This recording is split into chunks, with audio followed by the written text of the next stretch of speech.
Hi everyone, welcome back to my channel. భారీ వర్షాల నేపథ్యంలో పట్టణ ప్రజలు అప్రమత్తంగా ఉండాలని మున్సిపల్ చైర్మన్ అబ్దుల్ గఫార్ అన్నారు.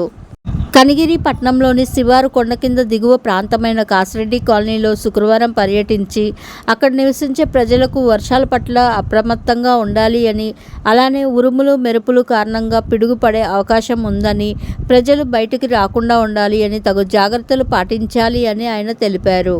ఈ సందర్భంగా మున్సిపల్ చైర్మన్ షేక్ అబ్దుల్ గఫార్ మాట్లాడుతూ, అత్యవసరమైతే తప్ప వర్షాల సమయంలో ప్రజలు బయటికి రాకుండా జాగ్రత్తలు పాటించాలి అని సూచించారు. ముఖ్యంగా పాఠశాలలకు వెళ్లే పిల్లల పట్ల తల్లిదండ్రులు అప్రమత్తంగా వ్యవహరించాలని కోరారు. ప్రతి ఒక్కరూ వ్యక్తిగత జాగ్రత్తలు తప్పనిసరిగా తీసుకోవాలి అని సూచించారు. వర్షాకాలంలో లోతట్టు ప్రాంతాలు, చెరువులు, బావులు, కుంటలు, కాలవలు వద్దకు వెళ్లవద్దు అని తెలియజేశారు. ముఖ్యంగా తడిచిన విద్యుత్ తీగలు, కరెంట్ స్తంభాలు, ట్రాన్స్ఫార్మర్లకు దూరంగా ఉండాలి అని, ఏదైనా ప్రమాదం జరిగితే వెంటనే తెలియజేస్తే సంబంధిత అధికారులను పిలిపించి ప్రత్యేక చర్యలు తీసుకోనున్నట్లు ఆయన తెలిపారు.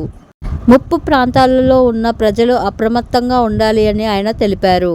ఏదైనా ఆస్తి నష్టం, ప్రాణ నష్టం జరిగినట్లయితే మా దృష్టికి తీసుకువస్తే సంబంధిత అధికారులను పిలిపించి నష్టపరిహారం చెల్లించుటకు చర్యలు తీసుకుంటాము అని ఆయన అన్నారు. స్వచ్ఛంద సంస్థల సహకారంతో అల్పాహారం అందిస్తానని ఆయన తెలిపారు.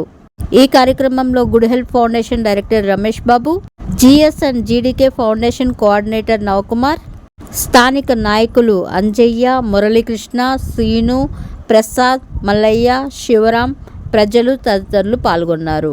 Thank you for watching. Please subscribe to my channel.